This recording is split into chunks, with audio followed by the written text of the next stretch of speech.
I just want to also add to this that this is the position of the entire Epstein class in the United States. Those who hate Trump, like the New York Times, when it comes to attacking Iran, they're all for it. The Washington Post, they're all for it. So they'll constantly say how terrible things are in Iran and how evil the so called regime is and they're killing people. That's what this is all about.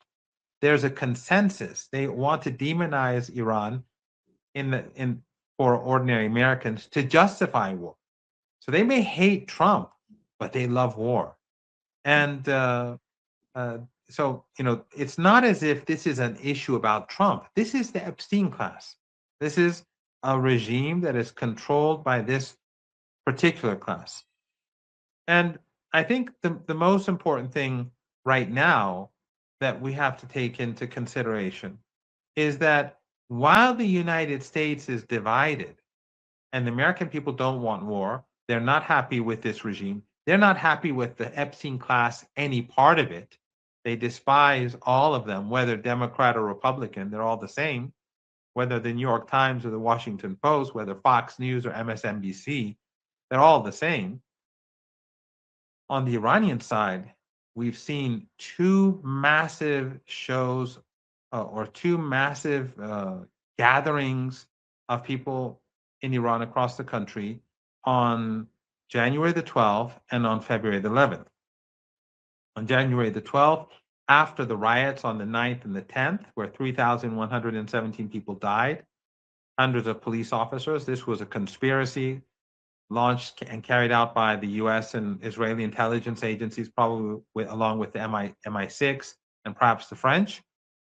We know this from the U.S. Treasury Secretary, who said we plan to bring down the currency to bring people to the streets, and then we saw Pompeo, Mossad, Channel 13, 14, 15 of Israel, all of them claimed that both Mossad was involved, the CIA was involved, and that weapons were brought in by foreign agents, intelligence agencies to kill hundreds of police officers and security officials. So this was a conspiracy. And people, and back then Trump was talking about attacking Iran. On January the 12th, millions came to the streets, and roughly 3 million in Tehran. And then the same Western media, this Epstein media, they tried to say that this was AI, this is fabricated. There was helicopter footage over the rally in Tehran, which was unbelievably huge. They said it was AI, which of course was a lie. But then on February the 11th, on the anniversary of the revolution, we even had larger rallies. It's as if Iranians were, even those who didn't come said, well, this time we'll come too, just to show these people that they cannot erase us, these Westerners, Musk and Western media. Unfortunately, a larger number of Western journalists and regional journalists and Asian journalists and others were there. They couldn't hide it. The numbers in Tehran were 25% higher than on January the 12th. So while the West is, the United States is fragmented, Iran is united. And then, as we've discussed before, this is not just going to be about Iran. This is the entire axis of resistance. Yemen is prepared for war and has upgraded its capabilities. The resistance in Iraq is enormous and has not engaged yet. They will be fighting for an existential war. And then the axis across the region will be active. So this is not something that the United States with air power can manage. There are just too many actors, and on the ground, they have the numbers by far.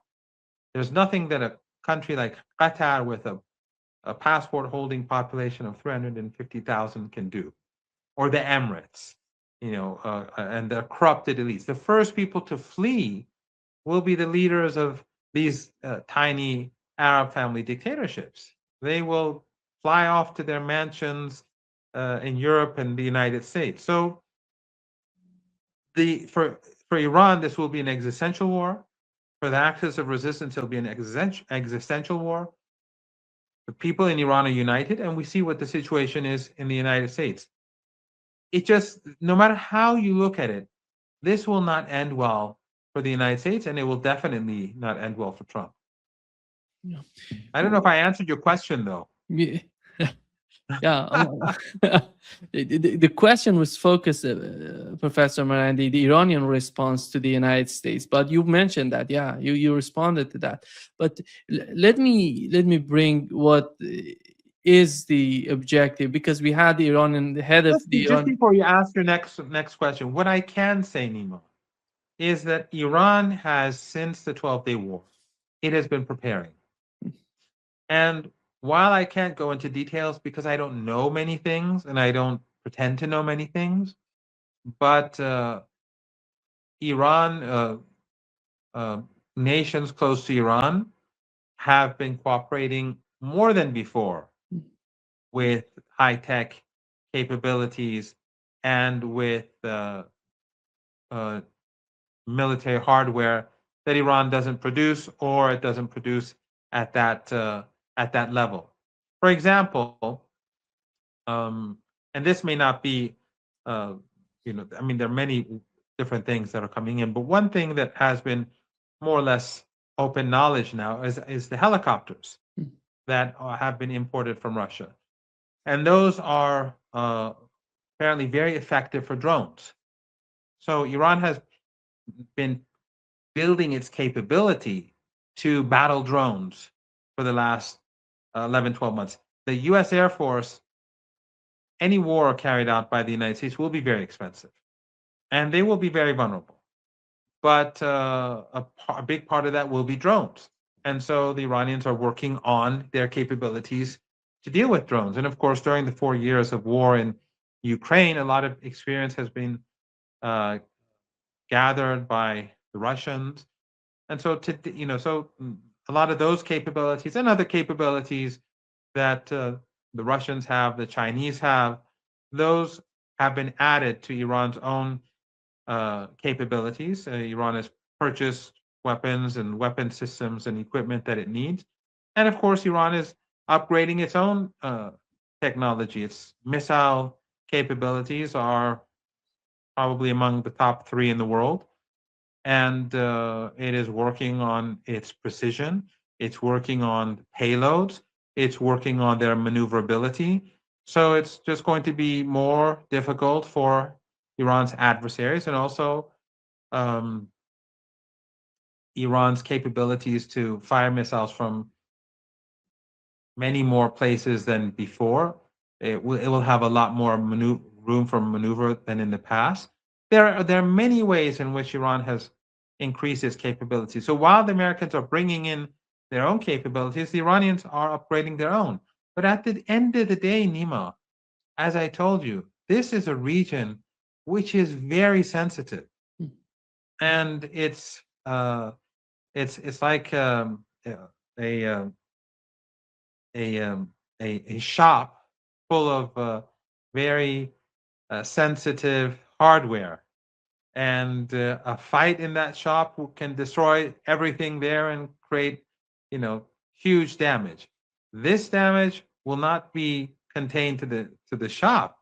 This damage will create a crisis worldwide, from the south of uh, the Latin America to the north of Europe, from the southern tips of Africa to New Zealand. Everywhere will be affected, and everyone will know that it is Trump that has carried out has brought about this crisis. And one reason why the Iranians are negotiating is obviously, if Trump behaves in the same sane manner and is reasonable, there can be a deal. Though, you know, I'm not saying it's likely, because the Iranians have said they're not going to give any concessions on missiles or their alliances, or they're not going to give up their right to enrich uranium.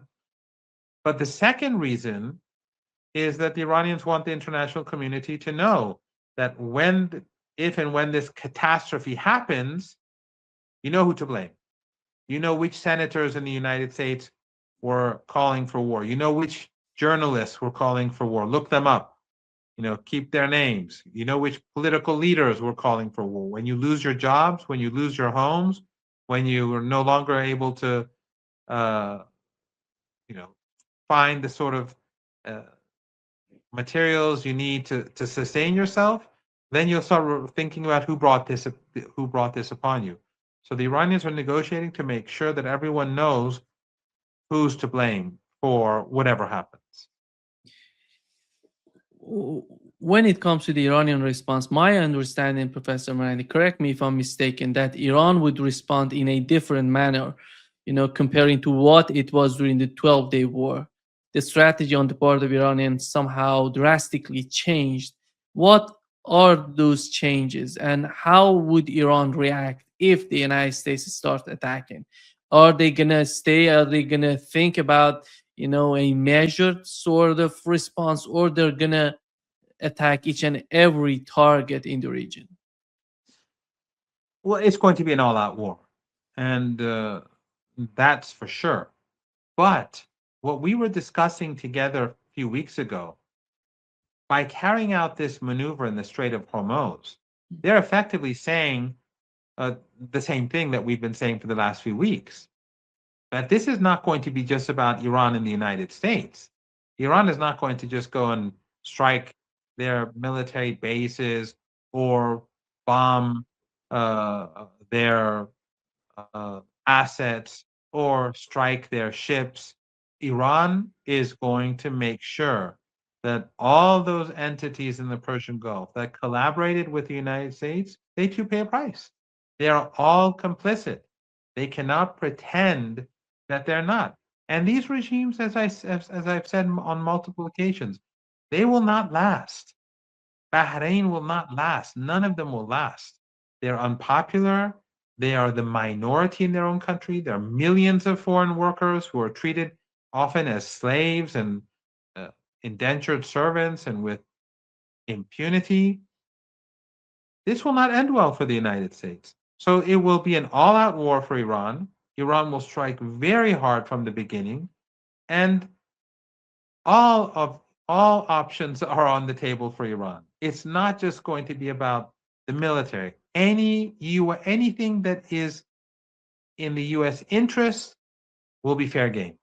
Anything doesn't even have to be owned by the United States. Anything that's of interest to the United States, whether in the Caucasus or in the Persian Gulf or in the Red Sea. And we have to keep in mind that Yemen fought a 7-week war with the United States. How did that end? Did the United States win that war, or did they have to walk away? Iran's capabilities are far greater than that of Yemen. And then this time around, Yemen is also going to be a part of the war. And Yemen today is not the Yemen of a year ago. They've been preparing. Everyone has been preparing. It's not just the Americans who are bringing assets into the region. Our assets are already here because this is our home turf. It doesn't cost us much to keep our to hold our ground, to stand up against the United States in our own neighborhood. But for them, everything has to be brought across this ocean. They'll have daily costs, and as we speak, they're the ones paying an enormous price to get their assets here. They'll have to pay an enormous price to keep their assets here, and they'll have to pay an enormous price to take them out ultimately. But if there's war, I don't even think that those costs will compare to the economic costs that will be incurred. It will just be no comparison at all. Just to mention that just both, when you talk about Yemen and Iran working with each other, it would be 20% of global use of oil. It's going to pass through the Strait of Hormuz, and 25% of LNG in the Strait of Hormuz, and coming together with Bab el-Mandab in the Red Sea is going to be 12% of seaborne oil. These are huge. When it comes to all the calculations, I know that you've mentioned, we know that the head of this Iran the National Security Council of Iran, Ali Larijani, he went to the Arab states in the region. He talked with them. What is the outcome? Do they know the scale and the the greatness of such a war in the Middle East in against Iran, and how they can be influenced, they can be destroyed by such a war? They're very worried, and so is Turkey. So is the Turkish government. But they're too weak. They're all too weak and vulnerable. I was just recently in Moscow, and representatives from the region and Turkey were also there. They were all very worried, but they're not like Iran. They cannot take a stand against the United States. They're obedient. Some may show uh, a bit more, let's say, independence, a tiny bit more like Turkey. The others can't do much. But yes, the Iranian foreign minister, the head of the Supreme National Security Council, and others have warned them of the situation. And another thing, Nima, that I always forget to talk about is Iran's cruise missile capabilities. Iran's cruise missiles are very precise, and they can hit targets across the region. They were not used against Israel, against the Israeli regime, because Israel is far off. But all of Iran's potential targets, and key assets in this region, can be destroyed with these cruise missiles. So it's not just about, again, long range missiles or medium range missiles or short range missiles or drones. It's not just about uh, surface to ship missiles or ship to ship missiles. It's also a huge cruise missile capability that the Iranians have that will be deployed. The arsenal is massive. I'm not discounting or ignoring the firepower of the United States. The United States is a monstrous regime and is willing to commit any crime. We see from the Epstein documents that have been released, the little bit that they've allowed us to see through, with all the redactions and all the evidence that they've hidden, and overwhelmingly the documents apparently have not been released. Just a tiny bit of them have come out, and we've seen what sort of people they are. What sort of monsters this class of people. Now we all understand why they support genocide. Now we understand why Western journalists and Western media support genocide in Gaza. Now we understand why during the Iran-Iraq war they gassed Halabja, killing 6,500 people within a couple of minutes, because that's who they are. That's what this regime is. I'm not trying to downplay the viciousness and the power of the United States. But what I am saying is that Iran's power and the vulnerability of the United States, because of the what exists, the oil and gas and the markets that exist in this region, and the despots that are totally bound to the United States in the Persian Gulf region, the United States is far more vulnerable than Iran. And the US being divided and on the decline and despised across the world. They've antagonized so many, even they've antagonized everyone, the Americans, especially during the Trump regime. This the advantage lies with Iran. No matter how brutal and cruel the Americans are, the advantage lies with Iran. How about Afghanistan? We've learned that Taliban is talking about, if something happens, we're gonna support Iran. We're gonna go against the United States. And we know that after Russia, Iran is in the process of officially recognizing the government of Taliban in Afghanistan. What is the current situation between Iran and Afghanistan? How does Iran see Afghanistan in that sort of scenario, a war between Iran and the United States?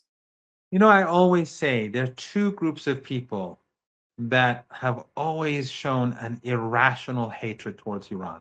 I don't mean like the elites in the West and people under the influence of Western media. One is the mainstream left in the West, they would support Saddam Hussein, but if it's anything connected to Iran, they'll be against it.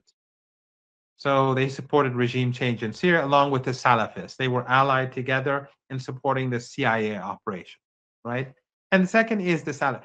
Those people who've been under the influence of U.S. proxies in the region, whether in the Emirates or Saudi Arabia or Qatar or Erdogan, for decades, they've been trying to antagonize Iran, trying to say that the Iranians, they've been using sectarianism and trying to create sectarian hatred.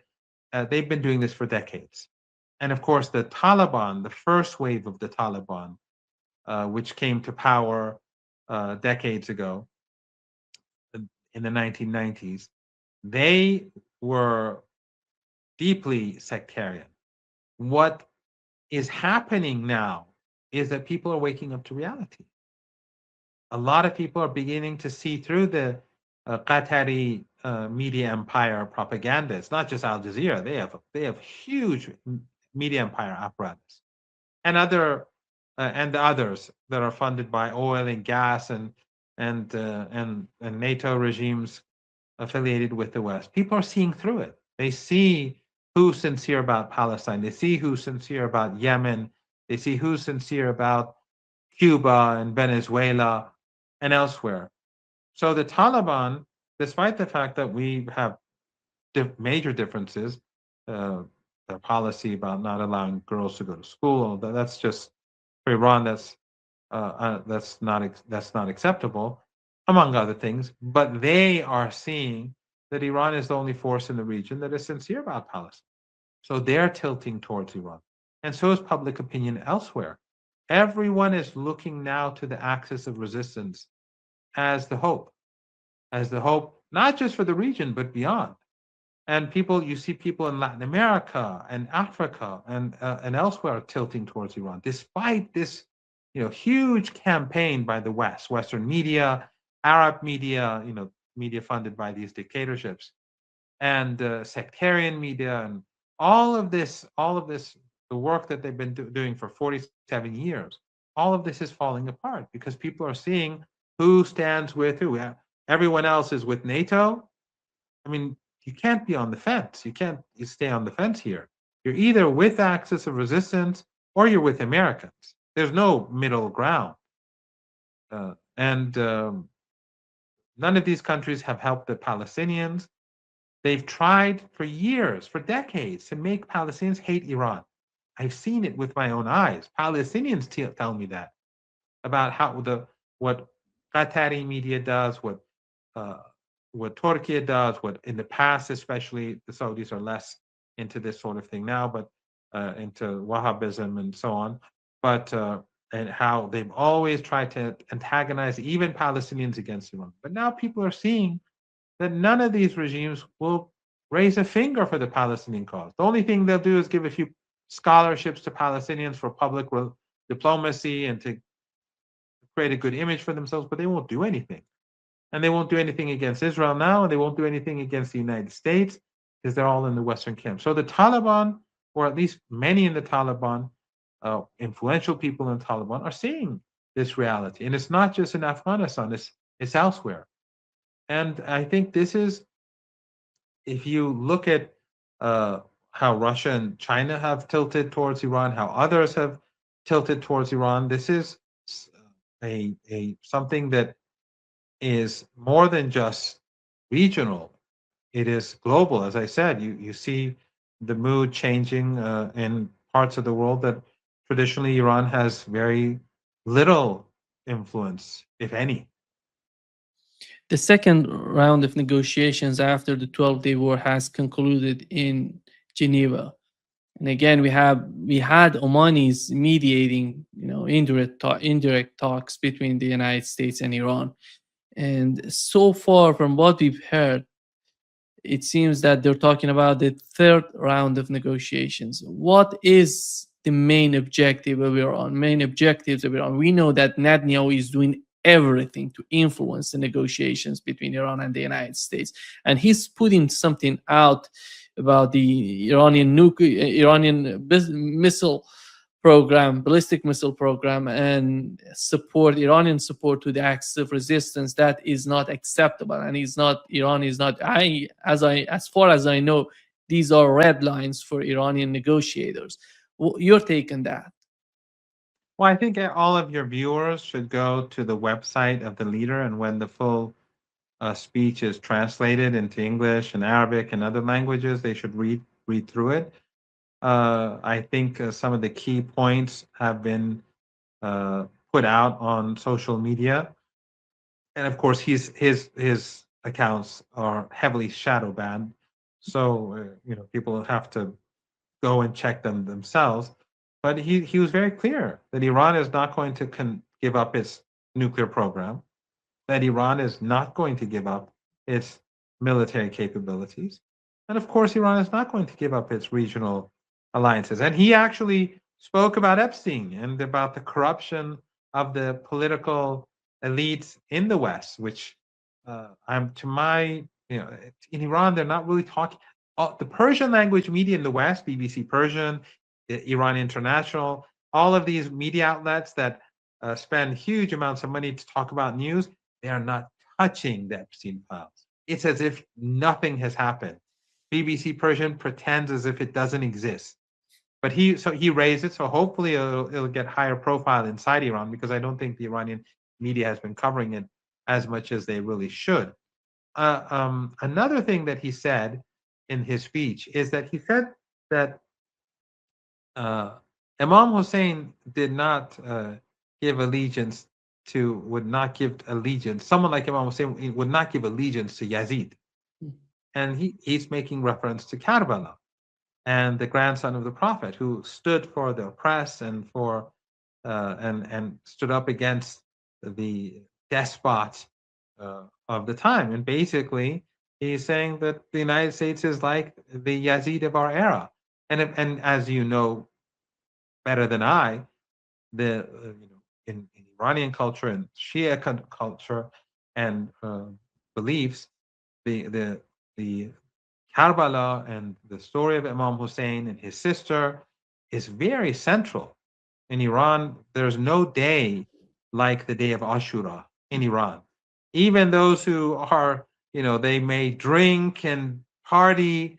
When it comes to, Ashura, for at least for a day or two, they they show religiosity for the most part, because it is such there's no, if you walk in Tehran in any day of the year, uh, you may see different things, but when it's Ashura, it's Ashura. You can tell on the streets and on the homes and the flags on people's uh, houses and so on and so forth. So he's speaking of that and basically saying that we are never going to submit to you. It's not going to happen. And so that culture of Ashura, that culture of resistance, as General Soleimani once famously said, we are the nation of Imam Hussein. This is something that the Americans fail to grasp. I mean, why would the Epstein class understand this? They have no notion of spirituality. The journalists at the Wall Street Journal or the New York Times or the Washington Post, or they're employees of the Epstein class, and they too either have no notion or have no ability to express or to pursue this line of thought. This is something that makes Iran and the entire axis of resistance resilient in a way in which I think for the Americans will be catastrophic. And he's alluding to all of this. He's warning the Americans what can happen. At the same time, he told his audience, carry on with business as usual, get on with your lives, do your business. People should carry on with business as they did in the past. Our military, the armed forces, they are prepared and ready. And the Iranians, as you know, the armed forces are prepared, and they are preparing more every day. We keep hearing about new American jets coming into the region. The Iranians are doing their own thing there, but they don't make a lot of noise about it. But when the day comes, then the West will figure it out. They'll understand what a catastrophe has befallen them. Professor Marandi, do you think that the when you talk about the Epstein class, you basically talking about Netanyahu being capable, having a lot of leverage on Donald Trump because of not just Epstein, but because of the whole culture that is there and the whole force that Epstein is part of it. The big picture is far greater than what we're talking about. But how do you see the leverage that Netanyahu has on Donald Trump in these negotiations? Well, there's a lot of talk about Netanyahu probably having a lot of dirt on Trump. We don't know, but what we can assume from the Epstein files is that since most of the files are being hidden and that much of the key elements are redacted and that very little that we see is horrific, I think it has punched a major hole into the power of the elites in the West. Those elites that are above politics, the real power, the oligarchs, though they are the ones who are the decision makers, and they're Zionists. And to enter the club, you have to be like them. You have to, I guess, do as they do. But they're the ones with the real power. The political parties, Labor and Conservative, or Democrat and Republican, all this is a joke. The MSNBC and Fox News, this is just when you look, they're all in it. They're all in the club. And those who work for them are just employees, whether they're presidents or prime ministers or whether they're parliamentarians, it doesn't matter. The very fact that you see that everyone is quiet about it, they're not telling the full story, they're trying to pretend that the Russians are, collectively the media saying that Epstein is a Russian spy, and no one believes it, but it shows how powerful this Epstein class is, that all the media is coordinated, just like they're coordinated with one another to create a particular image of Iran to encourage war and to justify war. The same is true with regards to Russia. The same is true with regards to distraction away from Israel, from Epstein or Epstein's roots. All of that just increasingly exposes the Epstein class for what it is, and that makes them more vulnerable. So while Netanyahu, who has the backing of the Epstein class, has enormous power over Trump, I think the bigger picture is that the Epstein class is in trouble. The American people, if already we're beginning to see signs of of real dissent, of real anger, of real rage emerging, and we're seeing Trump's popularity plummet. And then if we have war, everyone will know what this war is about. And when that war hits Americans, then I think the Epstein class is in big trouble. I think this war will not end well for the Israeli regime. Don't get me wrong, Nima. You know me. I don't support war. I don't want war. I don't want war anywhere. I fought war. I fought as a volunteer in war. I've been to Syria many times. I've been to Lebanon many times. I've been to Iraq. I've seen I've seen a lot of death and destruction over the years. But at the end of the day, if there is war, we will persevere. We will win that war, and we will make sure that the United States is defeated. And I think that I'm quite confident that it will be the end of the U.S. empire. It may have even been worse than that. But there is not a chance in the world that the Iranians will allow the Americans to gain the upper hand. This is a war for our survival. It is a war between Iran and the axis of resistance and the Epstein class and the Epstein regime. And there's not a chance in the world that Iran will allow them to get the upper hand. What were the lessons for the Iranians to confront the United States when it comes to the conflict? Because we know that the understanding on the part of Iranians were somehow different from the understanding on the part of Russians, because Russians were before the war happening on Iran, before the attack happening on Iran. What is the lessons that Iran has received from the 12-day war and from the war in Ukraine in terms of understanding the American behavior and how to respond to America?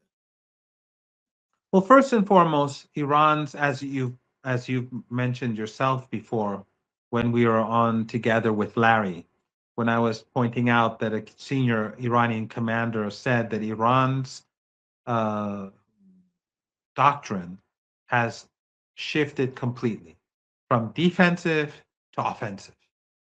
So Iran, when war starts, it is going all out. It will destroy everything and swiftly. So this is the Iranian doctrine. That is a big change. Second, Iran, unlike the Americans who are in always carrying out wars and murder and slaughter, and the Israelis who do the same, Iran hasn't engaged in war since Saddam Hussein invaded the country in the 1980s. So during True Promise 1, 2, and 3, Iran learned a great deal. True Promise 1 caused Iran to become much more effective in True Promise 2. And if it wasn't for True Promise 2, True Promise 3 wouldn't have led to the Israeli regime seeking a ceasefire. So, in a sense, our enemies helped us to learn how to use our new technologies and our Iranian made equipment.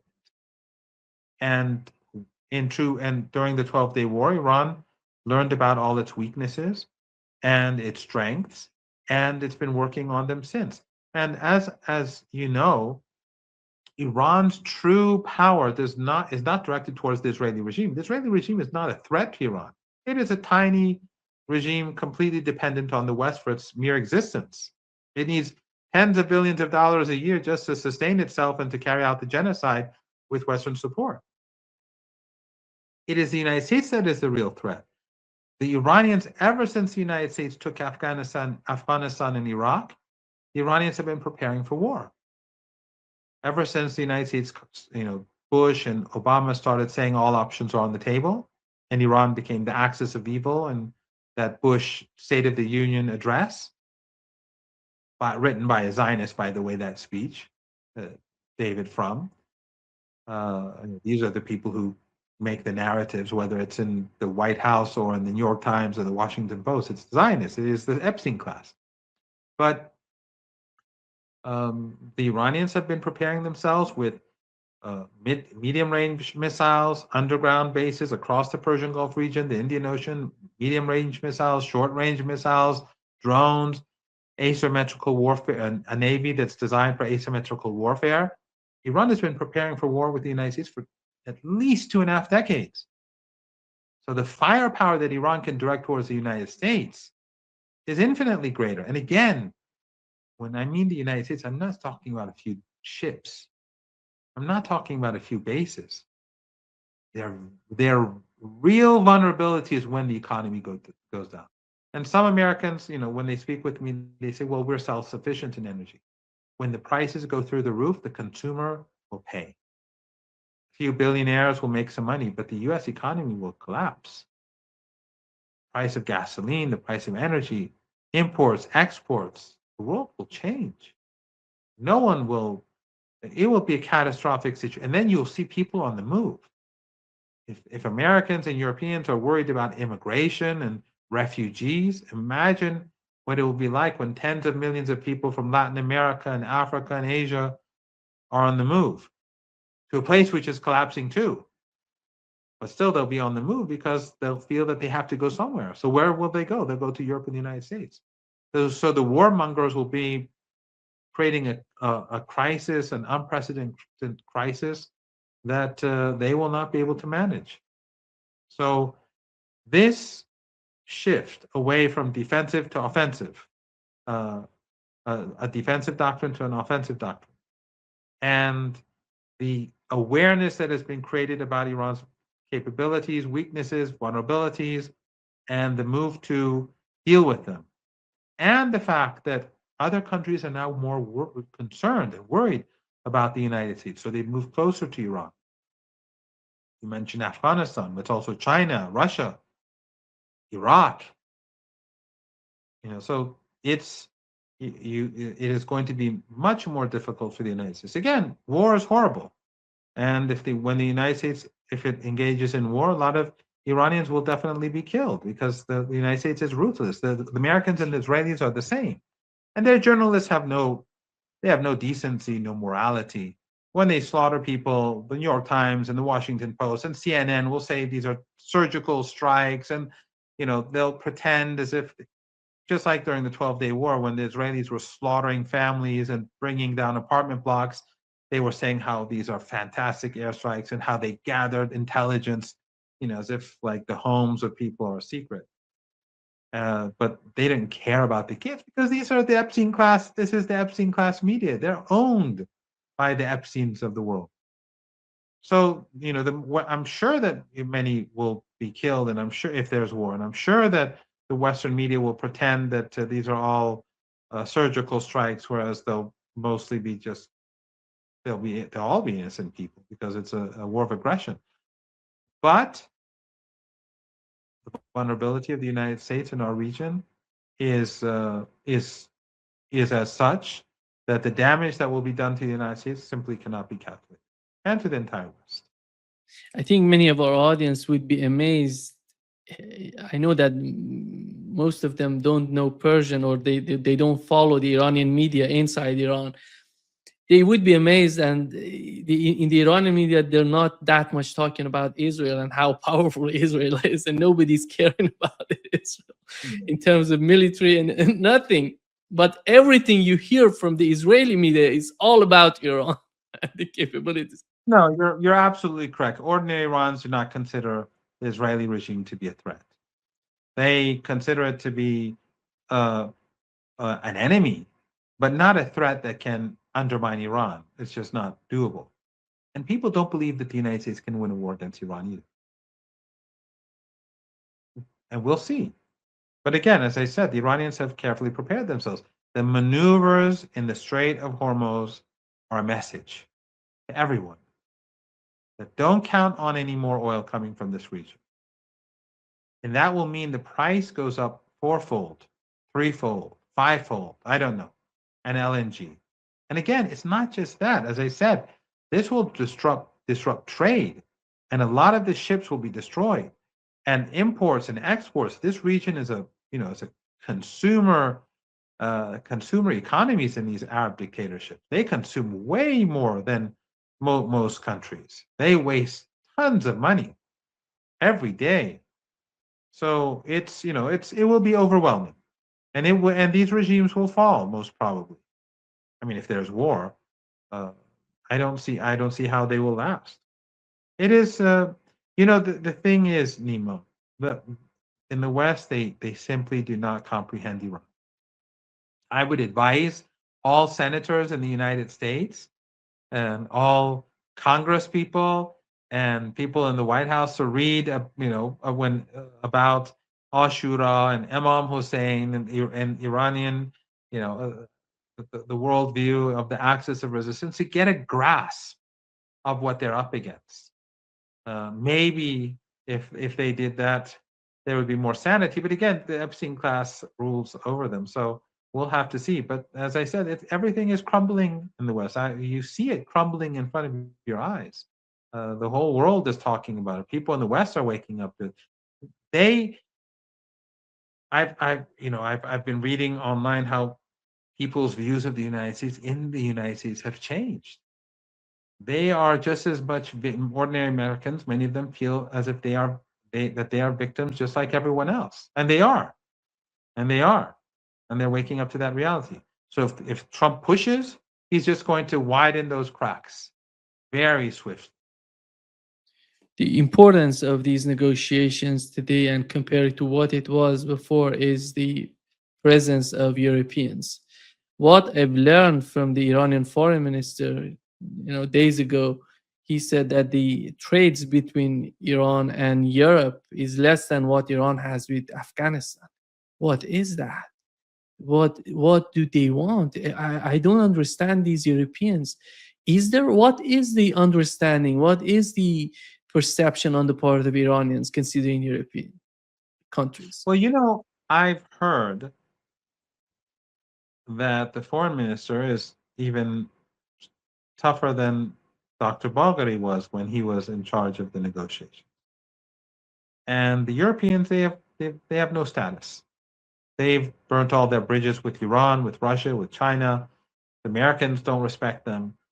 They've lost their place at the negotiating table. We don't care about them anymore, and they're not important to us, as you pointed out correctly. Our The aid that we provide to Afghanistan and the trade that we carry out with Afghanistan is far more extensive than with the Europeans.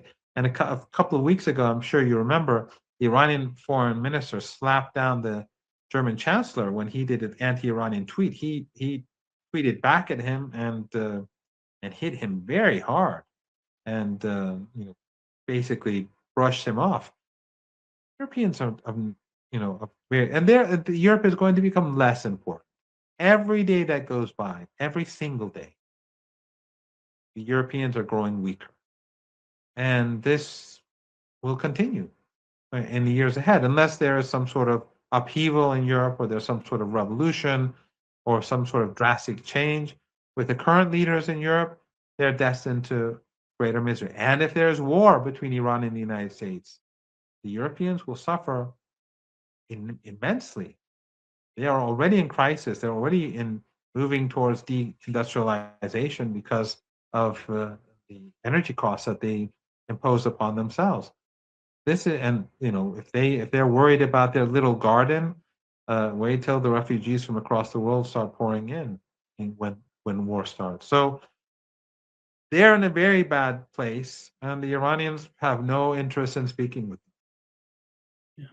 The other part, Professor Marandi, which was mentioned by the Iranian foreign minister in Doha, is that the core, the you know, the center of the conflict between Iran and the United States is what's going on in Palestine, in Gaza. We know that Israel is bombing Lebanon, not just only Gaza and the West Bank, they're bombing Lebanon as well.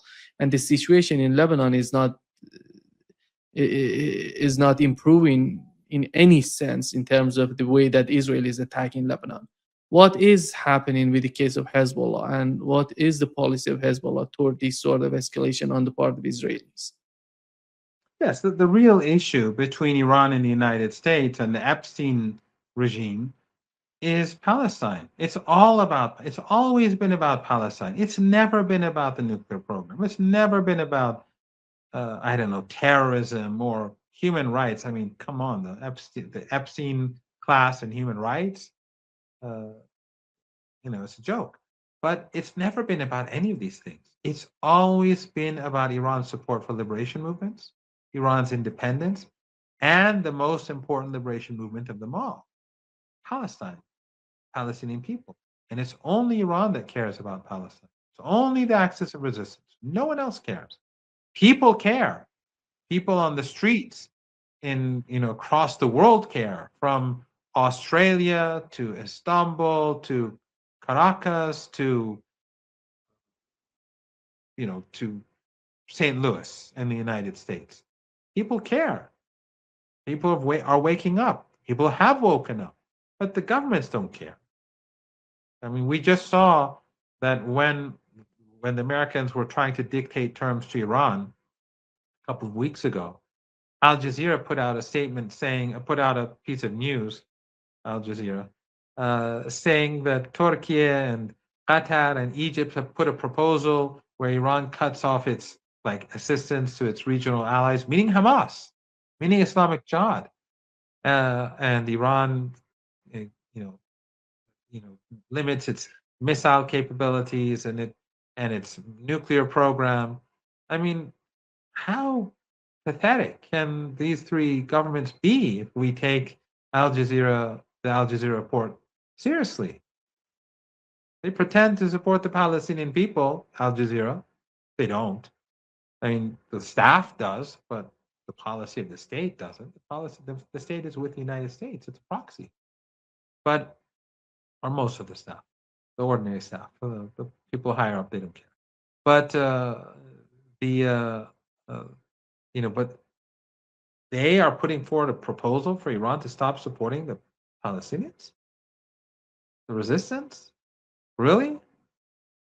And so, do these people who've been brainwashed for 47 years by Salafi and Wahhabi propaganda, or those leftists in Europe who've always been showed this irrational hatred towards Iran, are are they going to wake up like everyone else has, or are they going to continue to keep their head in the sand and pretend that their anti-Iranian propaganda, their anti-resistance propaganda, is has any validity whatsoever?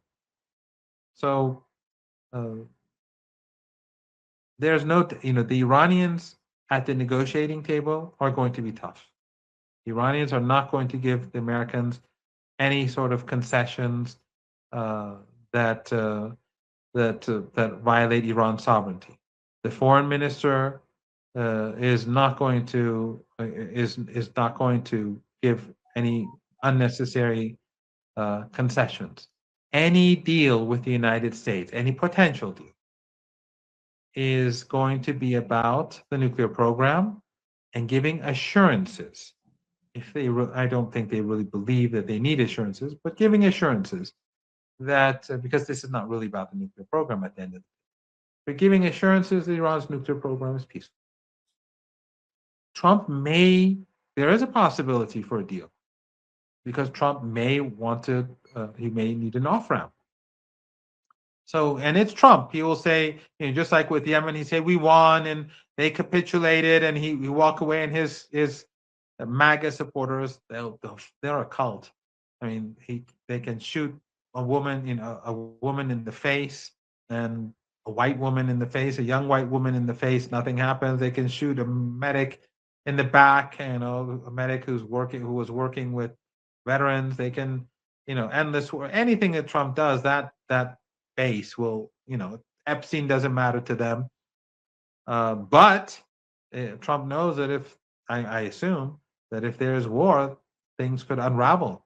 So, but if he does decide to walk away, if he's sane enough not to engage in war, then he can just, just say I won, like with Yemen, and then his base will be satisfied. The Epstein class won't be happy, but in any case, the Iranians are not going to give anything uh, to the Americans or that violate Iran's sovereignty. And by the way, when Iran insisted that the negotiations take place in Oman, and right now, as you rightly pointed out, the negotiations today are being held in the Omani embassy.